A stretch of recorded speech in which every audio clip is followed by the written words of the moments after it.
ई वाणिज्य का अर्थ तथा परिभाषा। देखो, ई वाणिज्य क्या होता है, वाणिज्य क्या होता है ये तो हमें पता है। ई वाणिज्य क्या होता है? इलेक्ट्रॉनिक वाणिज्य, यानी कि इंटरनेट के थ्रू वाणिज्य। सीधी भाषा में कहूं तो इंटरनेट पर जो बिजनेस या व्यापार किया जाता है वो ई वाणिज्य। एक सबसे महत्वपूर्ण उदाहरण यदि मैं आपको दूं तो आज के जमाने का, जैसे फ्लिपकार्ट हो गया, अमेजोन हो गया, आपका मीशो हो गया, ये सब क्या है? ये सब ई वाणिज्य का उदाहरण है। क्यों जरूरत पड़ी? देखो, इंटरनेट आज सफलता की ओर अग्रसर और उद्योग है, यानी कि इंटरनेट जितनी तेजी से बढ़ रहा है, इसने बहुत सारी चीजों में बहुत चेंज ला के रख दिया। अगर मैं सबसे बेहतरीन और भी बेहतरीन उदाहरण दूं तो आप मेरा पढ़ाने का तरीका देख लीजिए। पहले स्कूल कॉलेजेस में पढ़ाया जाता था, अगर इंटरनेट नहीं होता तो क्या ये सर्विसेज मैं आपको दे पाता? बिल्कुल भी नहीं। तो ये भी क्या है, ई वाणिज्य का उदाहरण है। तकनीकी विकास की तेज दर के साथ साथ अधिक से अधिक लोग कंप्यूटर व इंटरनेट का उपयोग करने लगे हैं, जिससे दिन प्रतिदिन की आवश्यकताओं के कारण कंप्यूटर का अधिक प्रयोग करना सीखने लगे हैं। ई वाणिज्य वेबसाइटें सबसे आगे हैं। वस्तुओं व सेवाओं का इंटरनेट के माध्यम से क्रय विक्रय करना ई वाणिज्य अथवा इलेक्ट्रॉनिक वाणिज्य कहता है। ये हमने पहले ही आपको सब कुछ समझा दिया है कि इसकी क्यों जरूरत पड़ी। क्योंकि इंटरनेट बहुत तेजी से बढ़ रहा है, लोग दिनों दिन इंटरनेट का उपयोग बहुत तेजी से कर रहे हैं, तो जरूरत हो गई कि इलेक्ट्रॉनिक वाणिज्य यहाँ पे आना चाहिए। वस्तुओं और सेवाओं का इंटरनेट के माध्यम से क्रय विक्रय करना ही ई वाणिज्य या फिर इलेक्ट्रॉनिक वाणिज्य कहलाता है। ये मैंने आपको बता दिया है। किसी निर्णय से पूर्व उसके लाभों पर ध्यान दिया जाता है। देखो, इलेक्ट्रॉनिक वाणिज्य क्यों आया, ये समझने के लिए जब तक आप उसके लाभ नहीं समझ लेते ना कि आखिर इलेक्ट्रॉनिक वाणिज्य का या ई वाणिज्य का इंटरनेट पे व्यापार करने का फायदा क्या है, क्या लाभ है, जब तक आप समझोगे नहीं कि ये क्यों आया।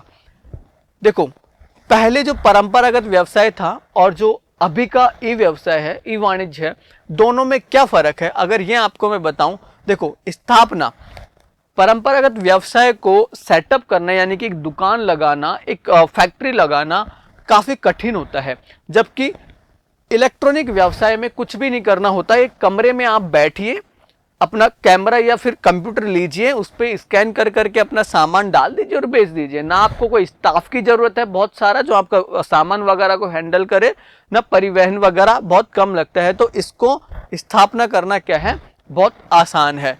शारीरिक उपस्थिति, देखो परंपरागत व्यवसाय में आपका होना जरूरी है। अगर आपकी दुकान खुली है तो ही आपका सामान बिकेगा, अगर आपकी दुकान बंद है तो आपका सामान नहीं बिकेगा।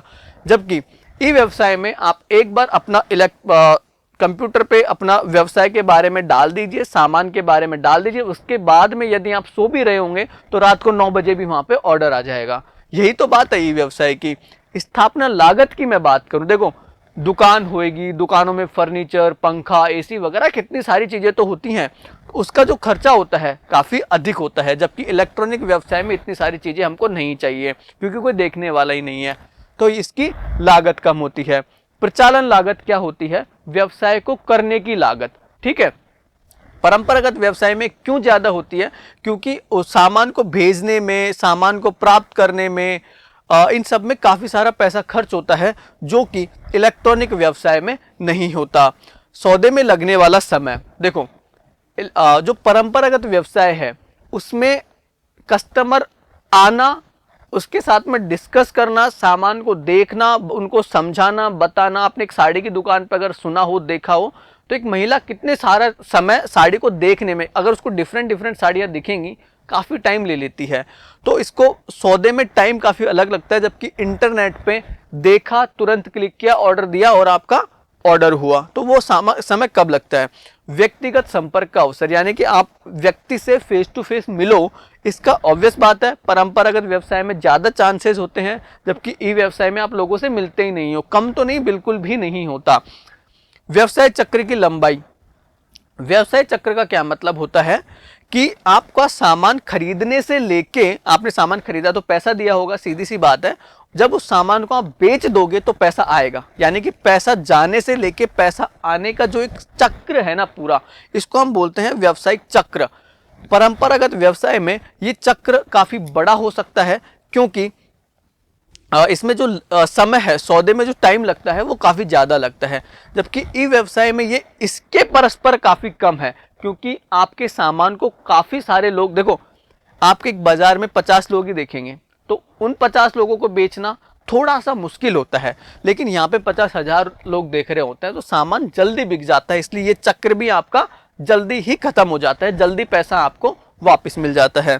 सरकारी सहायता परंपरागत व्यवसाय में बहुत कम होती है, जबकि इलेक्ट्रॉनिक व्यवसाय में अधिक होती है, क्योंकि प्रेजेंट समय की अगर मैं बात करूं तो जो सरकार है वो भी इलेक्ट्रॉनिक चीजें कुछ हो रही हैं, यानी कंप्यूटर के थ्रू कुछ चीजें हो रही हैं तो उनको प्राथमिकता देता है, तो सरकारी सहायता भी उसमें ज्यादा मिलती है। अगला है हमारा वैश्विक पहुंच। देखो वो हमने पहले ही बता दिया था, आप एक बाजार में छोटी सी दुकान लेके बैठे हो, कितने लोग आपको जानेंगे? 200, 500, 1000, इससे ज्यादा नहीं। लेकिन अगर आप इंटरनेट पे हो तो आप अगर देश के इस कोने में हो तो देश के उस कोने का आदमी भी आपको देख रहा होता है, इवन दूसरे देश का आदमी भी आपको इंटरनेट पे देख सकता है, तो इसमें वैश्विक पहुंच अधिक हो जाती है। इसके बाद में ई वाणिज्य और इलेक्ट्रॉनिक वाणिज्य क्या होता है, ये हमने पहले ही देख लिया था कि इलेक्ट्रॉनिक वाणिज्य क्या होता है, जहां पे हम लोग किसी कंप्यूटर के या फिर इंटरनेट के थ्रू वाणिज्य करते हैं, व्यवसाय करते हैं, वो सब क्या है, हमारा इलेक्ट्रॉनिक वाणिज्य है। इनका अभिप्राय कंप्यूटर नेटवर्क पर वस्तुओं तथा सेवाओं का क्रय विक्रय, विनिमय करना, लेन देन अथवा विक्रय की शर्तों के इलेक्ट्रॉनिक माध्यम से निष्पादित करना। हमने पहले देख लिया था कि एक नेटवर्क के थ्रू आप लोग सामान बेचोगे। फ्लिपकार्ट और अमेजन सबसे बेस्ट उदाहरण है जो आपने अपने व्यावहारिक जीवन में देखे हैं।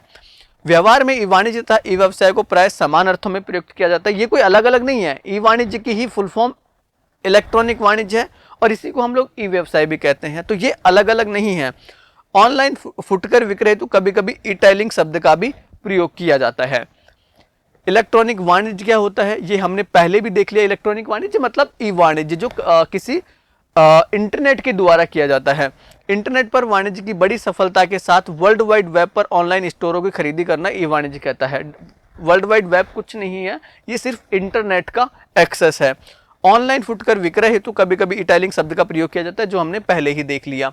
ई वाणिज्य की कौन कौन सी श्रेणियां होती हैं या फिर कितने प्रकार होते हैं, यानी कि इंटरनेट पे कितने प्रकार का व्यवसाय किया जा सकता है, ये हम देखते हैं। सबसे पहले हम देखते हैं व्यवसाय से व्यवसाय, यानी कि एक व्यवसायी किसी दूसरे व्यवसायी को माल बेचता है। आप ऐसे कह सकते हो कि एक सामान बनाने वाला किसी फुटकर विक्रेता को या फिर किसी थोक विक्रेता को अपना सामान बेच रहा है, वो व्यवसाय हो गया। यानी कि खरीदने वाला भी एक व्यवसायी है, व्यापारी है, और बेचने वाला भी एक व्यवसायी है।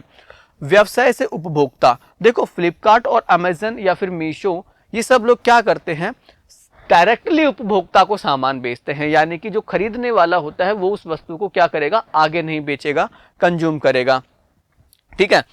उपभोक्ता से व्यवसाय, इसको आप C2B कहिए। देखो उपभोक्ता से व्यवसाय, एक उपभोक्ता व्यवसाय को तो क्या बेचेगा, लेकिन हाँ इंक्वायरी कर सकता है।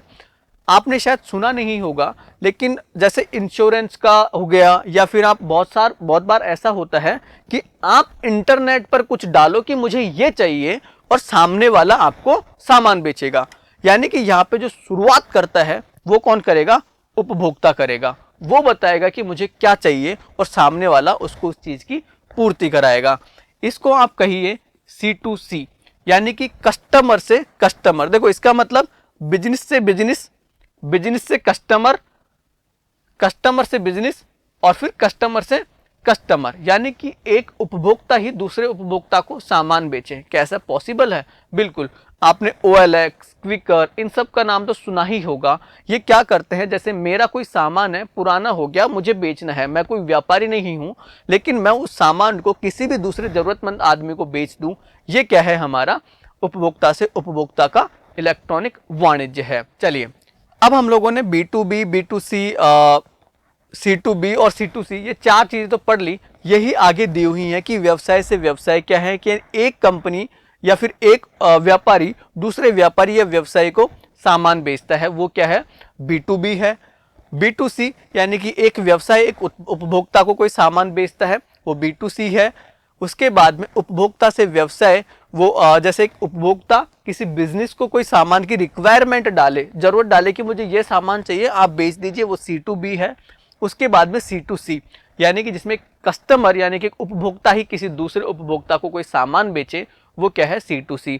यहाँ पे एक उदाहरण दिया गया पे बिल का, जहाँ लोग सफलता से धन बेच सकते हैं। या फिर आप पे बिल के अलावा अपने उदाहरण से देखें तो गूगल पे, फोन पे, पेटीएम, ये सब क्या है, कस्टमर से कस्टमर है। ईबे की नीलामी करना, ये सब क्या है, इलेक्ट्रॉनिक वाणिज्य है। इसके बाद में व्यवसाय, देखो इनके अलावा अभी जो हमने 4 पढ़े वो मुख्य व्यवसाय हैं जो इंटरनेट के माध्यम से किए जाते हैं। इनके अलावा ये कुछ और है, अलग हैं, जो करे तो जाते हैं लेकिन ज़्यादा प्रचलन में नहीं है, क्योंकि इनका जो उपयोग है वो बहुत ही सीमित है। व्यवसाय से कर्मचारी क्या होता है, देखो कोई एक व्यवसाय विशेष में एक व्यवसाय कुछ अपना एक इंटरनेट का एक सिस्टम बिठाता है, जहाँ से वो अपना कुछ सिस्टम या फिर कुछ सामान अगर अपने ही कर्मचारियों को देना हो या कुछ सर्विसेज देनी हो, उसके लिए वो सब होता है। जैसे कि एम्प्लॉय से टैक्स का कलेक्शन करना, या फिर उनको कोई रिटर्न जमा करानी है, जैसे जीएसटी रिटर्न वगैरह आपने शायद सुना होगा, कोई बिजनेस का पंजीकरण करवाना, या फिर कोई लाइसेंस को बनवाना, या फिर उसका रिन्यूअल कराना, ये सब क्या है, व्यवसाय से कर्मचारी है। इसके बाद में भी ई व्यवसाय की कुछ अलग अलग श्रेणियां हैं, जैसे सरकार से सरकार, यानी कि एक जैसे स्टेट गवर्नमेंट या सेंट्रल गवर्नमेंट, कोई भारत सरकार है, किसी दूसरी सरकार से उसको कोई सामान चाहिए, कुछ भी जरूरत है, तो वो सरकार से सरकार रहेगा। सरकार से कर्मचारी हो सकता है, या फिर सरकार से व्यवसाय हो सकता है, एक व्यवसाय से सरकार हो सकता है, सरकार से नागरिक, या फिर नागरिक से सरकार भी हो सकते हैं। ठीक है, ये भी अलग कुछ उदाहरण है।